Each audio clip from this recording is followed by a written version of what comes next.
So, what is it that we all want in life? We want to be able to feel good, we want to stay fit, and we need to be healthy. And as a physician, my goal is to give you the health information so that you can make informed decisions. And once you're able to make those decisions, then you can be guided on a path of awareness and knowledge.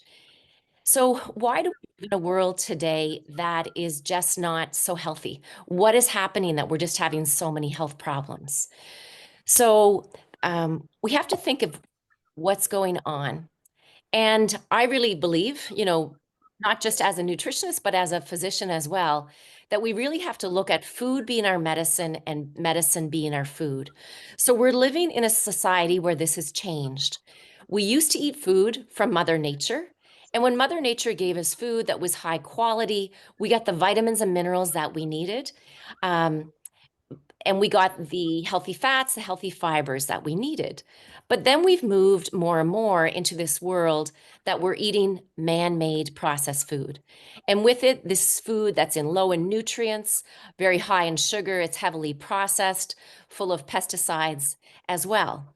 So then we come to a crossroads with our health. So we come to this crossroad, and often you may have been there on this pathway with your physician. I'll large this up here, where you see that we have food on one hand, and then we have the supplements or we have drugs on the other hand at this end of the spectrum. Now, coming from my background, I feel that there's time, yes, that we need prescriptive medications, but we really have to focus more and more on getting the quality of nutrients that we need in our diet, and then moving forward. But one of the reasons I titled this presentation as Essential Labs and Nutrients is because I want you to know that there's certain nutrient biomarkers that we can measure for. So I'm going to make these slides available to you if you want to have them afterward. But I wanted to begin by my overall lab panel testing. Now, we don't have time to get into all of these numbers tonight, but I'm going to be flagging some of the things that are in the starred levels. These are some of the key points that I want to go through. So this slide I have copied from Levels Health, and some of you may have heard of Levels Health. Dr. Casey Means, who is the head of it, has just released a book talking about metabolic health.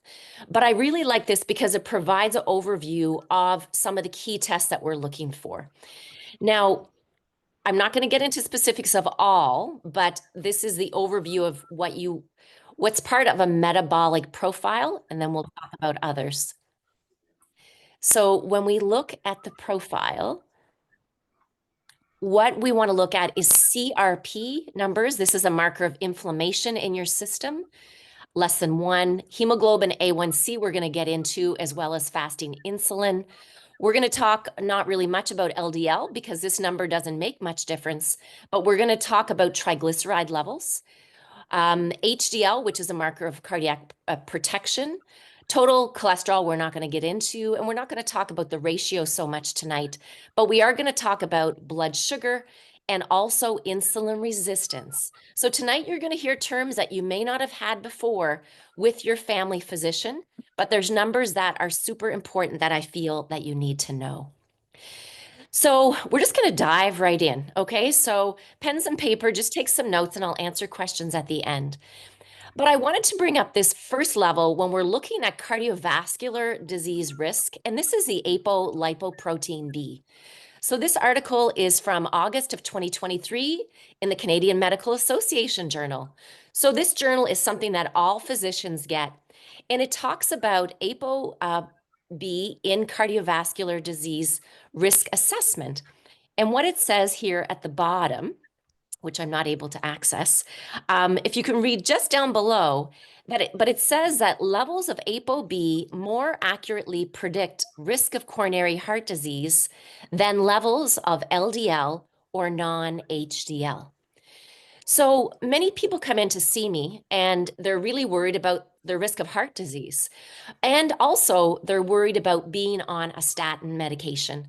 So I help them stratify this risk. So when we look at ApoB, this marker is directly linked to your heart disease risk. It's not very commonly measured, even though our medical journal last year says that it can be. Um, and the reasons for that is it can take a while before what gets published comes to your family doctor's office. But we know that when this number is up, your risk of heart disease is going to be up. And the ideal number that you want to have is an ApoB less than 0.8. That's where you want to see that number at. So this is ApoB, a number you've never heard about. Now, I want to talk about another thing you've never heard about. Both of these articles are recent. So on the left, the study is from 2021. And sorry, I have to go out to admit. So this is why I'm coming in and out here a little bit. So 2021, and it talks about the condition called small intestinal bacterial overgrowth. I am seeing so many more patients today that have gut problems. And more, we know that irritable bowel syndrome is caused by a condition called SIBO, or small intestinal bacterial overgrowth. So if you have constipation, you have diarrhea, then you really need to be checked for this condition called SIBO. Why? Because this condition is associated with poor outcomes in heart failure. So the article on the left was in the American Medical Association Journal just 3 years ago. And this article on the right from 2015, researchers discover the gut-heart connection to coronary artery disease. So we're going to talk further about some of the things that can really make actionable differences when it comes to your heart disease risk, but also, and maybe we'll explore this further at another talk, is about the gut microbiome, and what might be going on that's contributing to your risk of cardiovascular disease. And just what I'll say about this test now is that we do have testing available to check for SIBO, and also we have measures that can help to treat SIBO. So let's get into some of the other vitamins and testing that you're probably a little bit more familiar with and just wondering a little bit more about. So let's talk about vitamin D. So vitamin D and metabolic health. Now, most of you are told that vitamin D is a vitamin that we get from the sunshine, and that you can take vitamin D as a supplement. But what are the things that we know about vitamin D? So vitamin D receptors are found in nearly all cells in our body. It also impacts the metabolic processes and has anti-inflammatory effects in our body. And you may not be aware that vitamin D supports insulin production.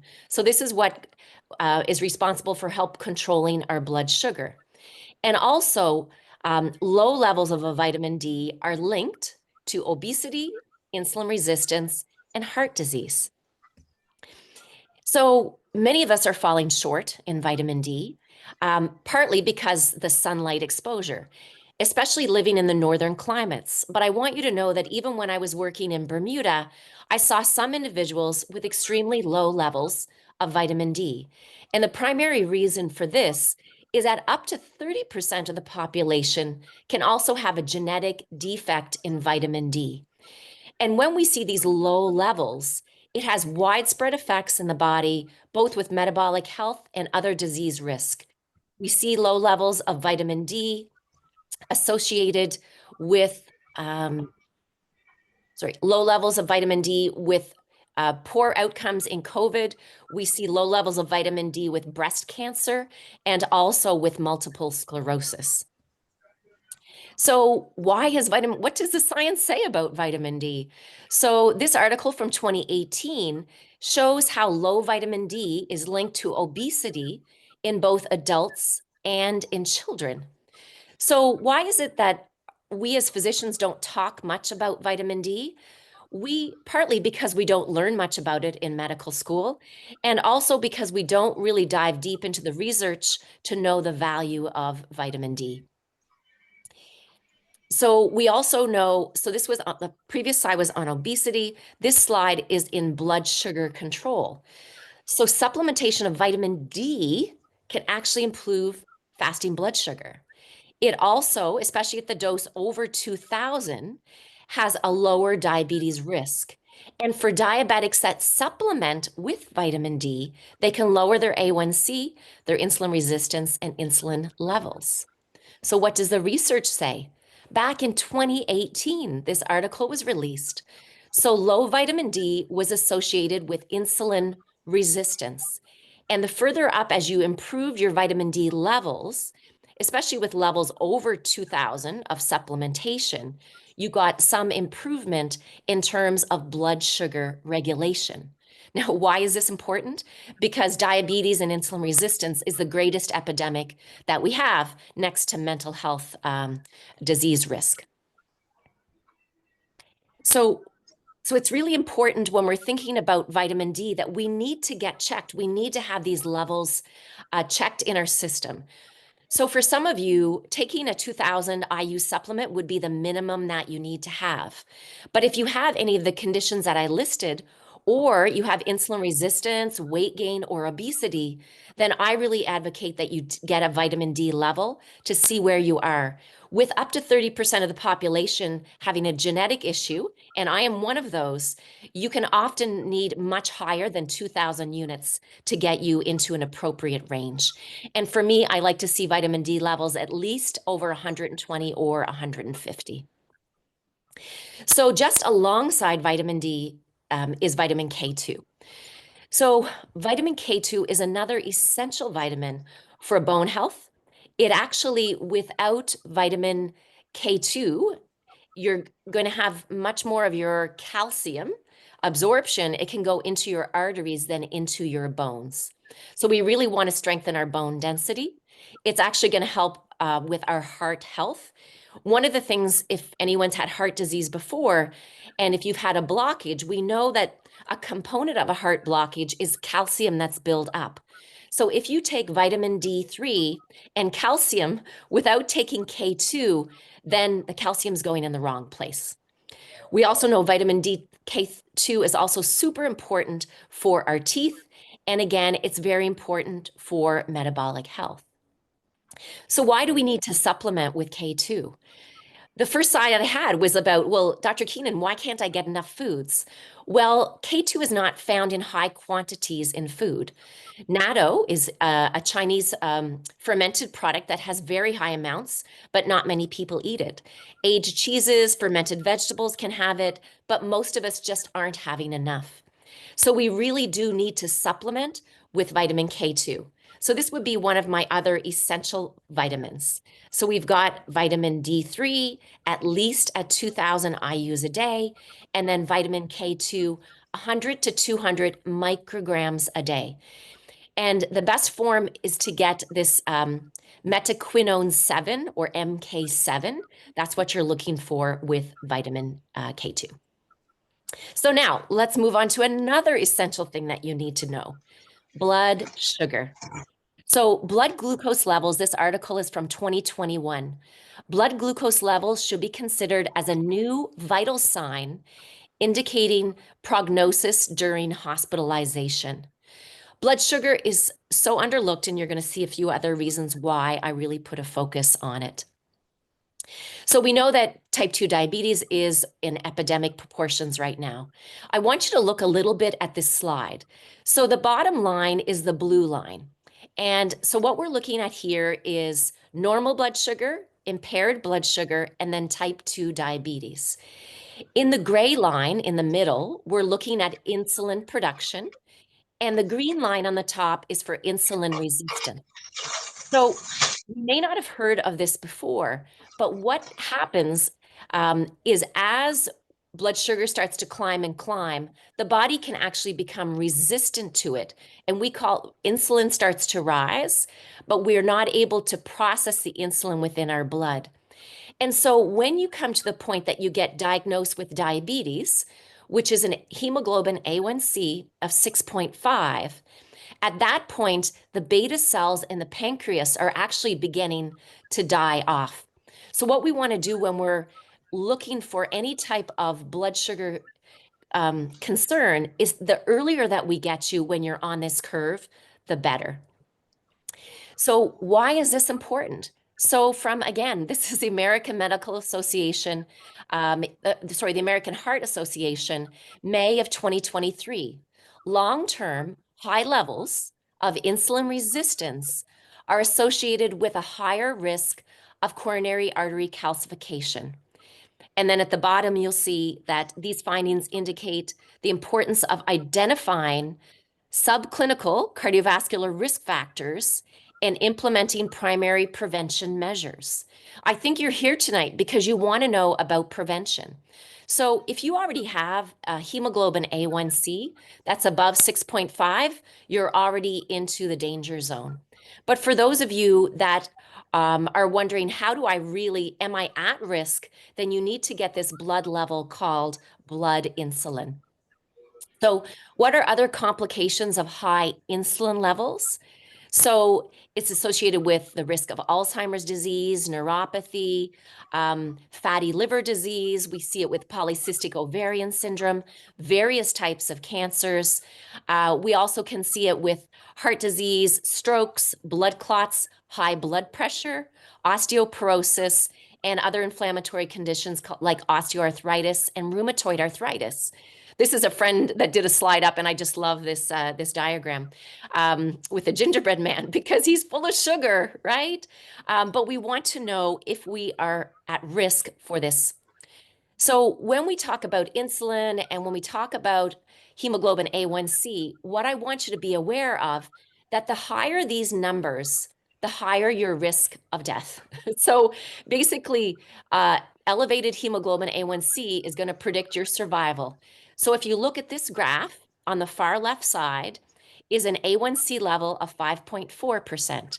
And on the far right is, of course, a super high level of 12%. But we know the higher your level, the greater your risk for heart disease. So what is, this A1C number? For those that aren't familiar with it, again, this is an essential number that you need to be aware of when you go to see your family physician.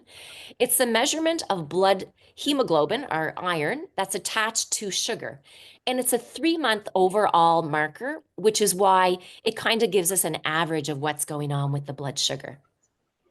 So one of the things that I wanted to talk to, and I posted in one of my links earlier, is that it's not the LDL cholesterol that is the driver of heart disease. It is this whole function of blood sugar being elevated and these other lab markers. So I want to go through this slide, if I may. And this slide is looking at LDL cholesterol, which everyone thinks is your bad cholesterol.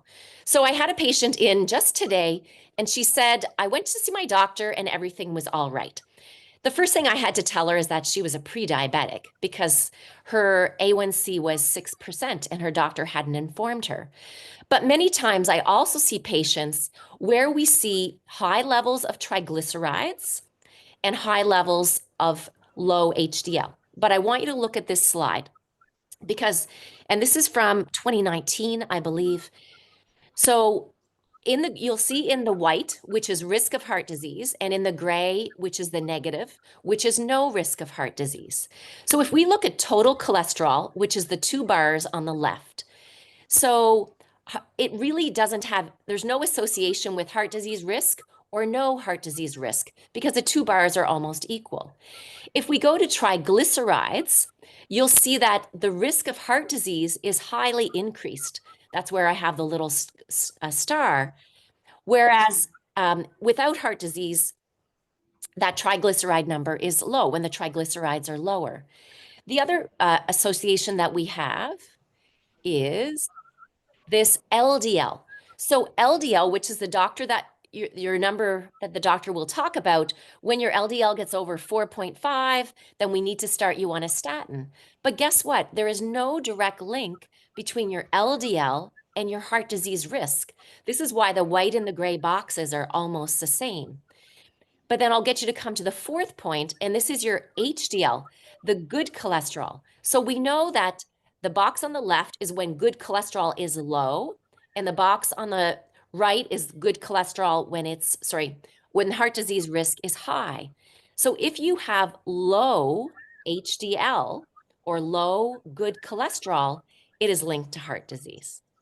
Okay, so it's not your LDL number, it is triglycerides, it is HDL, and it is both insulin and hemoglobin A1C that are driving this risk of heart disease. And I really like this graph because it clearly outlines it, that so you can see for men that are in black and for women that are in gray. So in the bottom line, it's the hemoglobin A1C number. So it goes from 5%, 5.9, 6.4, and it goes higher and higher. So the higher your number for hemoglobin A1C, the higher your risk for heart disease. So one of the things that I see a lot of times is people have had a heart attack and no one has addressed the fact that they've been pre-diabetic for a number of years. Or they get out of the hospital after they've had a stent and no one has addressed the problem with them of pre-diabetes or insulin resistance, because those are going to further drive your heart disease risk.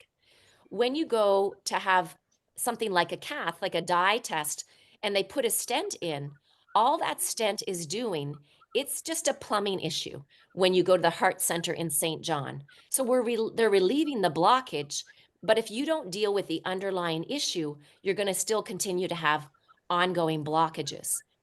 So these essential nutrients I'm talking about tonight is to help you so that you can overcome that further risk for heart disease.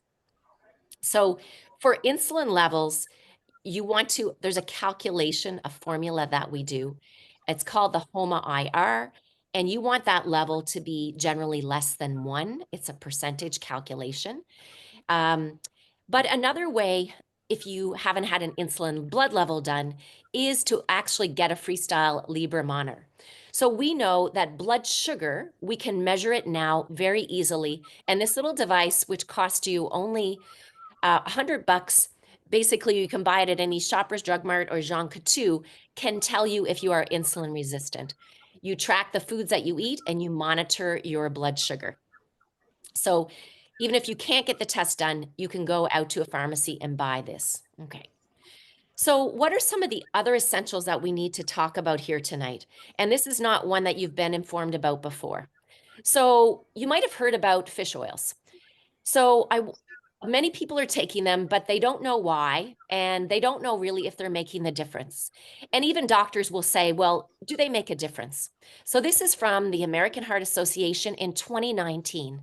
So I really wanted to bring this study up when we're talking about essentials, because this was a meta-analysis. So they took a combination of a whole lot of other studies with over 127,000 people in the studies, and they mix it all together and then they come out with the results in the end. So meta-analysis generally can really help us as doctors to say what is working and what's not working. So what they showed is that marine-based omega-3 supplementation lowers the risk of heart disease, total cardiac death, and total coronary artery disease events by being on an omega-3 supplement. So this is great news, right? And we know for years, the American Heart Association has been saying that you should be on or taking fish, natural food, salmon, sardines, or mackerel at least 3 times a week. But what I notice with a lot of my patients, and even with myself, we don't always eat that much fish. So can we break this down a little bit further and say, well, I can measure my vitamin D, I can measure my blood insulin and my blood sugar. Well, what can we do more to look at our omega-3, what's going on in our body? So they took, this is a wonderful study as well, just released a year ago. And I really bring this up because of this risk for heart disease. So what they did in this study is they looked at the plaque inside your coronary arteries. So we now know we can have a dye test, or we can have a coronary test, which is a CAT scan that can look at how much plaque is built up in our arteries. And they did a randomized trial. And again, in medicine, these are the trials we really like to have. So these were people that were already known to have heart disease, number one, and they were already on a statin. So they were already on like Crestor or Lipitor. And what they did is they gave half of them a fish oil supplement And the other half, they didn't give them anything, just their statin and their other medications. What did they see? This is super important, especially if you've ever had heart disease. So in the red, it's going to look at, there's red and blue boxes, okay? So in the red boxes are things that got better, okay? And then the blue box is things that progressed. So what we're looking at is the people that were given the fish oil supplementation. So we can see that the fatty plaque inside the blood vessel, and this was what we call statistically significant, okay? This is a medical term that we use to describe things, but you can see the values on the top. So when people were given a fish oil, they were able to reduce the plaque inside their arteries by 12.5 percentage points. That's the very first box. For those that were just on a cholesterol pill, doing their regular thing, their arteries continued to be blocked by 16%. Wow, right? Then if we look at the next one, the fibrous plaque, it's another type of plaque. So again, in the study, those that were taking fish oil were able to reverse the plaque within their arteries by over 8%. And for those that weren't on the fish oil, they continued to have heart disease. They also looked at non-calcified plaque with the same thing that happened. Over 9% decrease. And for those that didn't take the cholesterol, there was an increase. And then if we look at calcified plaque, the results here were not significant, just to let you know. You could see both levels increased, but when you look at coronary risk, it is this fatty amount that's attached to the calcified plaque in the arteries that is making the change, okay? But the last little bit I'll get you to go to, the last part of the slide, which is the overall risk, and we can see that the overall risk is you're seeing improvement when you're on an omega-3 supplement versus getting worse if you're not taking an omega-3 supplement. But at the end of the day, what's really important is looking at the overall plaque regression versus progression. And I like this graph. So just look for a moment at the blue line. So we're actually seeing in plaque regression, that means that the plaque is going away. So this means you can get rid of your coronary artery disease. This is not a death sentence that you have to keep going back to keep getting more and more plaques in your blood vessels. But without the fish oil, you can see in the red line how the plaques or the blockages continued on and on. So when we talk about these omega-3s, so what's really happening here?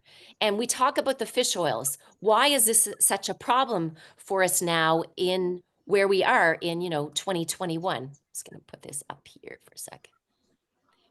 So this is what we're beginning to see.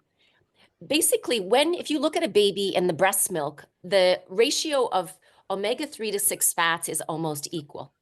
So a lot of you are out there thinking, well, I take my fish oil because I'm not eating my salmon or sardines. But where does this number really need to be? Because all the studies Dr. Keenan showed me show that I really want to get omega-3 in my body. So I'm moving up to the fact that we can test for this now, right? So science is telling us that we should be in a 3-to-1 ratio of omega 6 to omega-3s. But what is happening? In the 60s, when we started introducing a lot of seed oils, things like safflower oil, canola oil, corn oil, we start to see this ratio increasing and increasing. And now the numbers worldwide, they estimate 25 or more to 1, and the number is just increasing and increasing. So partly from, or mostly from our diet, but also I think there's a role of pesticides and everything else that's contributing to it.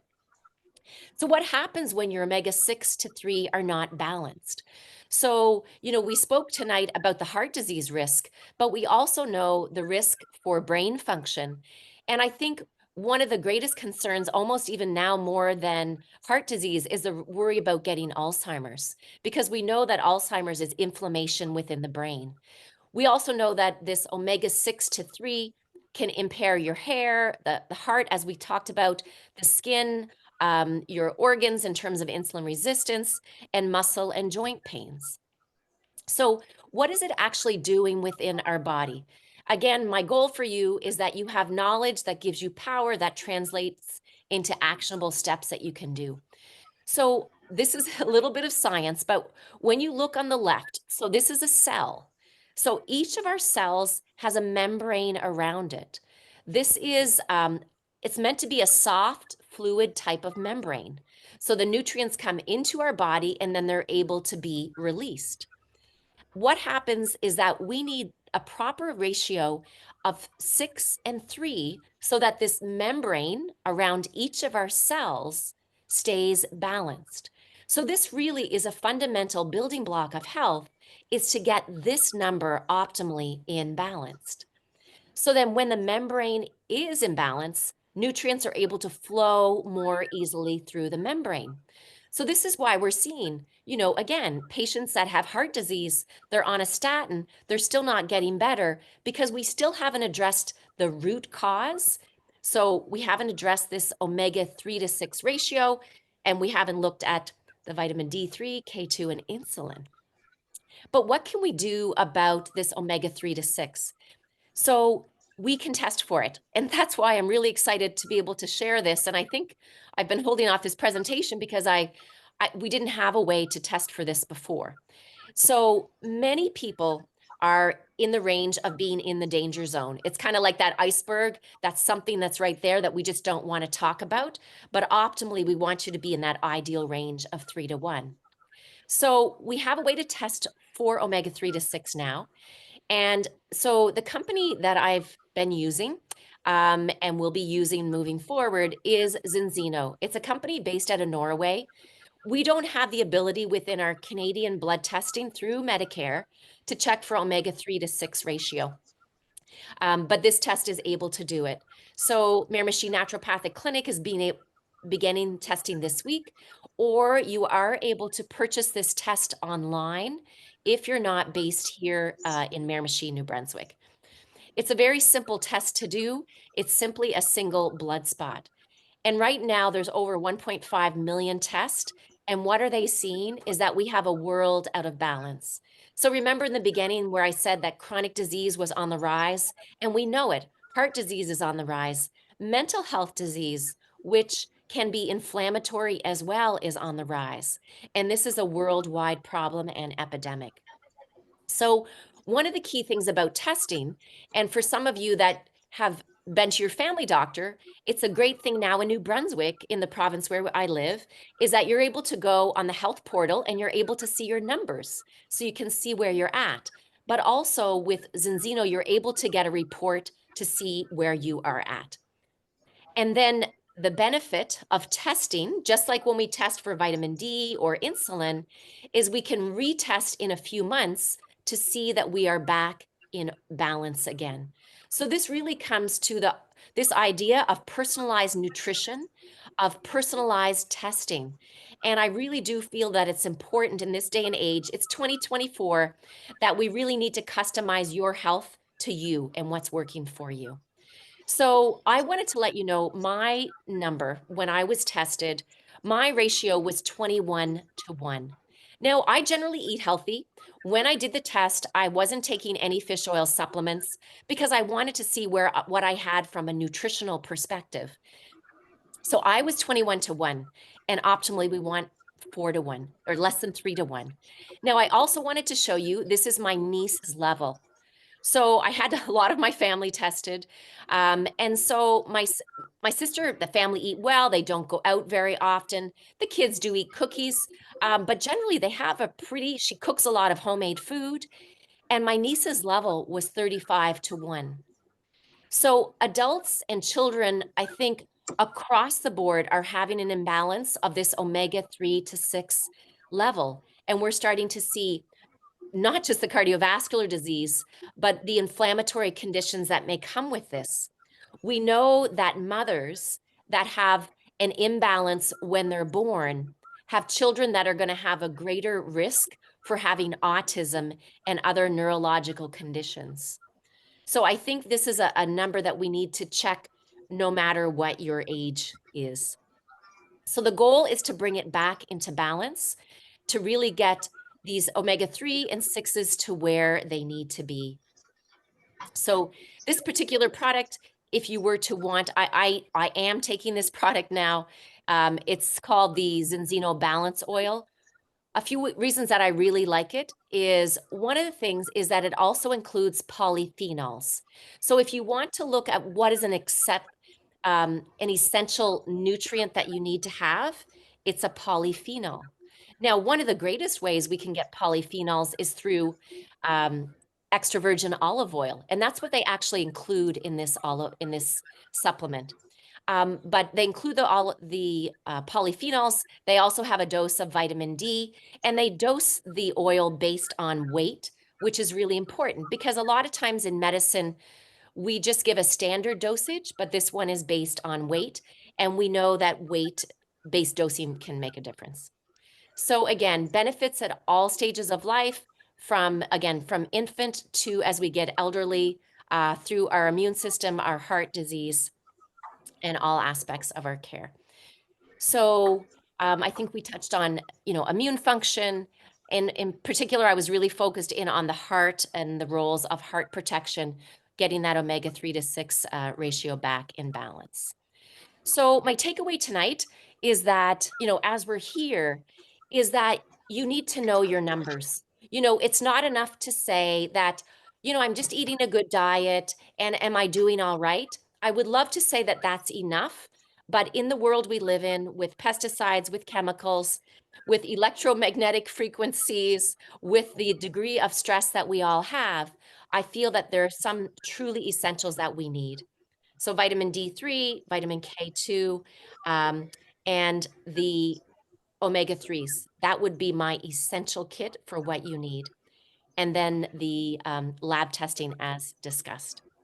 So I know that's a lot of information for you, but I just wanted to get it out there. And now I'm going to be open for questions. And I'm sure that there will be lots as we get into this. So I'm going to stop my screen sharing.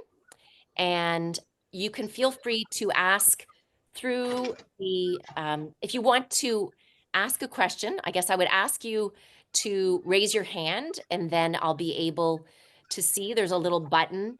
If you look under React, there's a little button there and it says that you can raise your hand and I'll ask questions. And otherwise, if you want to type in the chat and then we can begin there. Okay. So I'm going to start with, let me see what's in the chat. So Nancy's saying this is music to my ears. So Nancy and I work closely together. I'll just put a little comment in about Nancy. So she's a hypnotherapist. She's based at Atracity, but she knows the importance of really getting our blood levels back in balance as she's been on her own personal health journey. Okay. And is there anyone that has any questions? Let's see. And you can feel free if you like to unmute at this time, and you can make your video public if you like to.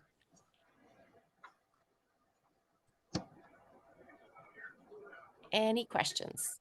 I'm looking for. Tiffany, Yes. it's Gail. Oh, hi, Gail. So where do you get your supplement for your omega-3? So the Zenzino, I will be carrying some through the naturopath clinic. Okay. Thank you. Yeah. Okay. So there's many good quality omega-3s that are out. The reason I really like Zenzino is because it also includes the polyphenols. And also, I know that it's not going to oxidize. Because one of the things when you take a fish oil, if you open up the bottle and it smells kind of fishy, it's probably because it's already started to go a little bit rancid. And so when we're going to spend money on a supplement, we know we want to have something that's really good quality.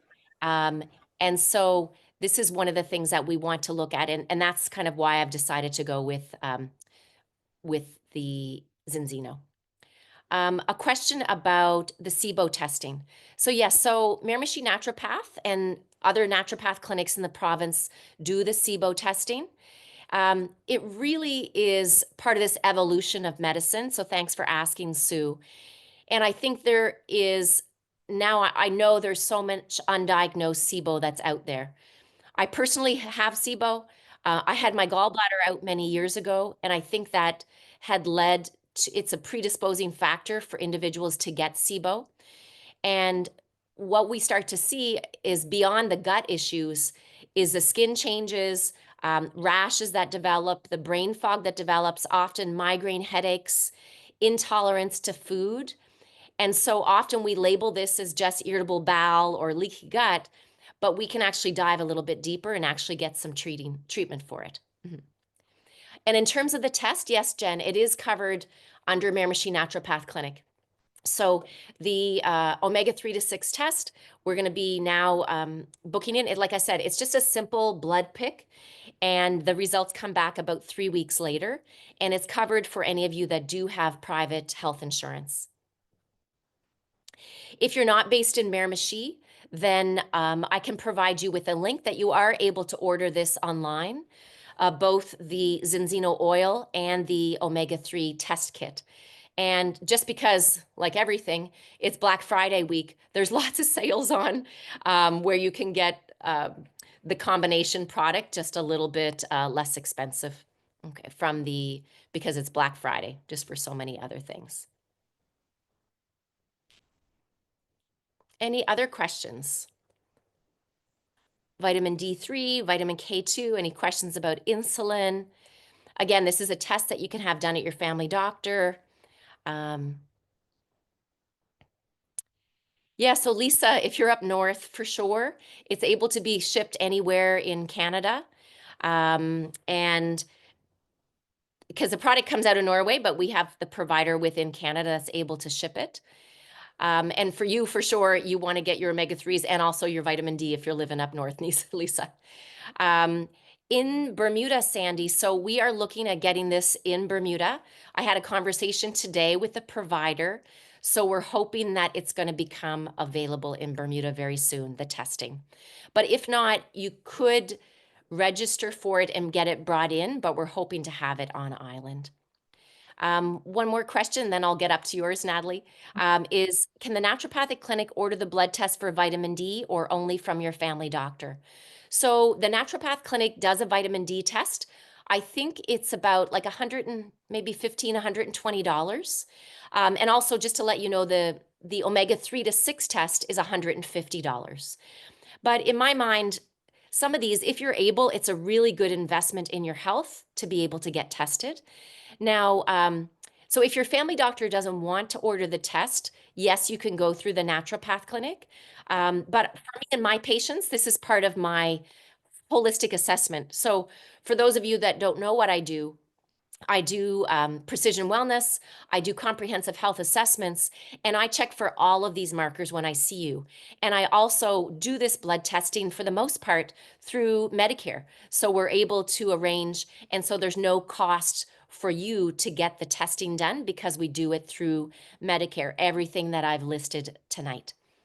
And I'll go over to Natalie. Did you have a question, Natalie? I do. I have two questions actually. So the first has to do with being pre-diabetic. So my dad's been pre-diabetic for a few years now. Has never required medication. He does monitor it. He tests for it. He's been able to, I guess, manage it. I think you mentioned at one point something about it maybe going untreated, and could that be an issue? Right. So we know that prediabetes, in one of the slides, you can see that the more it goes on, the higher the risk for heart disease. But not only heart disease, the higher the risk for Alzheimer's disease as well. Okay. And so for dementia as well, right? So one of the things that I have seen is I have seen some older individuals that get prediabetes and then it seems to stabilize or it seems to level off and they don't always get worse. But what we don't know is what's going on in their blood vessels and also what might be going on in their brain, right? Now, one of the things, if you look at the study that they did, which is amazing from last year, they were looking at the blood vessels in the heart. So those were people that were on they were on a cholesterol pill, Okay. And so they were probably getting, I would hope, some management for diabetes. But when you added the omega-3, they got a much improvement in those numbers. So I think in addition to managing his prediabetes, one is to make sure that he's getting essential D3 and K2 and that they're in the optimal range. Because many times for vitamin D, we're not in the optimal range. We're just sufficient, but not optimal. That, and then looking at his omega-3 to 6 ratio to see where that number is at. And then in terms of managing his prediabetes, then this is where we have to think of the role of course, diet and nutrition, but things like metformin, right? Because we know that metformin can play a role, and it does. This is our first drug that we use for insulin resistance and prediabetes.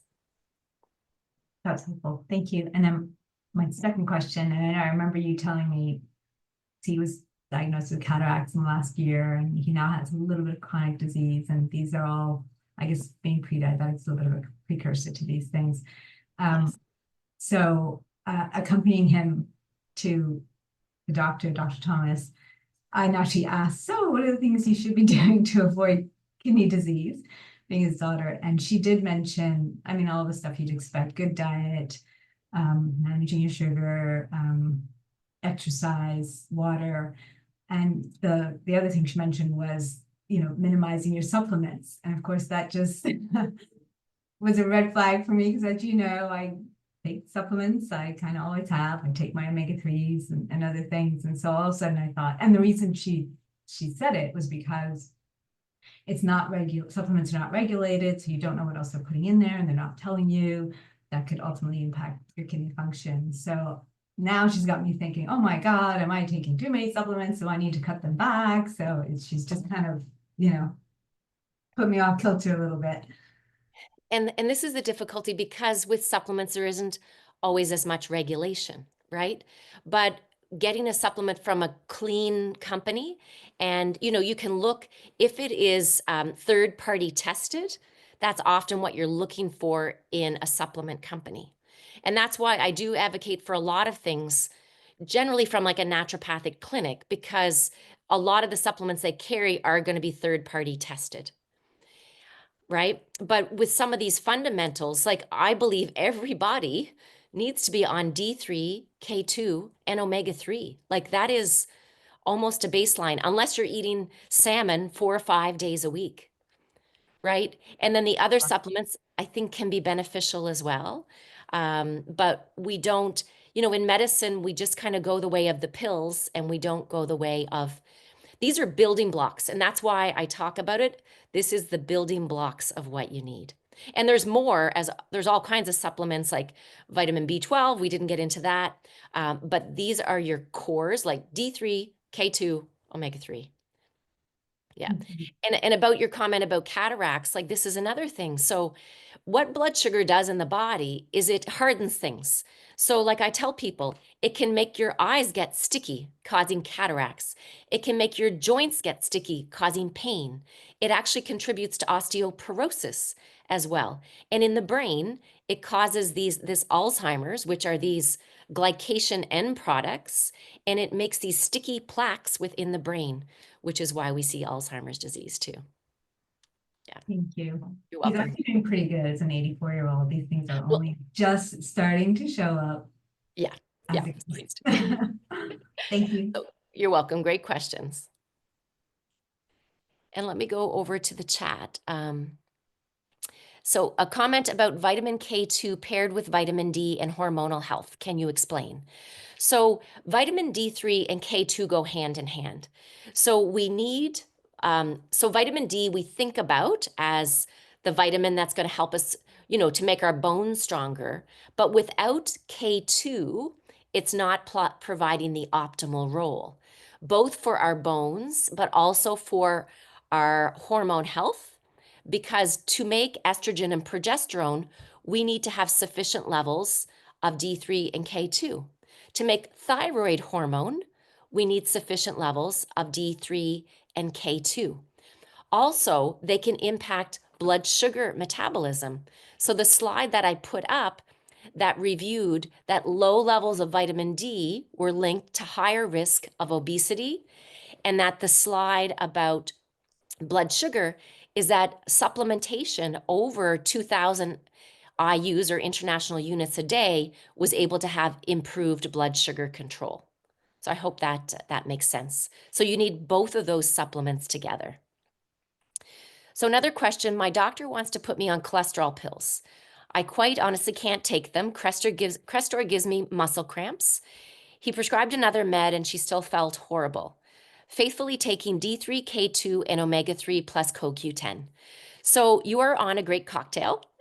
Debbie, thanks for the question. So what I would say is, number one, make sure that your vitamin D3 level is optimized. So you want to have it at least 125. So get your vitamin D3 level checked. I would say get your omega-3 to 6 ratio checked, because all supplements aren't created equal. And that's why I've decided to take this specific omega-3 oil with the polyphenols named Zenzino, because I've seen the results that others have had, and I will share my results in 3 months when I get my repeat test back with you. But the other thing I would say, Debbie, is look at what marker is he identifying as you having high cholesterol. So ask to have your ApoB level checked, because it's a much greater predictor than just your LDL. And I would also say to get your insulin level checked, because if you have insulin resistance and a raised ApoB, then it just changes the situation a little bit more. We know that there are other supplements that can be taken. For example, red yeast rice has been studied to help to lower blood cholesterol. So that would be an alternate for you, but it's really part of a risk profile, kind of a risk calculation to see what's going on within your blood system. The other thing to know is that cholesterol pills or statins haven't been studied in particular in women. Most of the studies were done on men when they looked at their heart disease benefits, but we know that may not be the same for women. And for those that are here that have seen me for hormonal health, we know that as estrogen goes down, cholesterol goes up. So for many women, especially in the perimenopause, like between the ages of 40 and 55, when you start to see your cholesterol levels going up, you may consider supplementing with estrogen, because we do know that there's a relationship with estrogen lowering your blood cholesterol levels. We've been able to see that. And also estrogen has improvements with insulin resistance as well, or prediabetes. So another question about blood sugar. The blood sugar monitor I posted, is it something you can buy yourself or you need a medical professional? No, that's the great thing, Lisa. If you're in Canada, you can literally go to Shoppers, Jean Coutu, Pharmaprix, and buy a Freestyle Libre device. It's one of the tools that I use in the majority of my patients, because if you want to know what's going on in your body, get the Freestyle Libre, put it on, and you're going to be able to see how your body responds to food, how it responds to exercise, how it responds to stress, and even what goes on when you sleep at nighttime. So all of this can give us clues as to what's going on with our health. It's about $100 for, I think the cheapest place used to be Costco to buy it, $100 for 2 weeks, and it stays on your body continuously during that time. Okay, any other questions that are there? I'll see if any other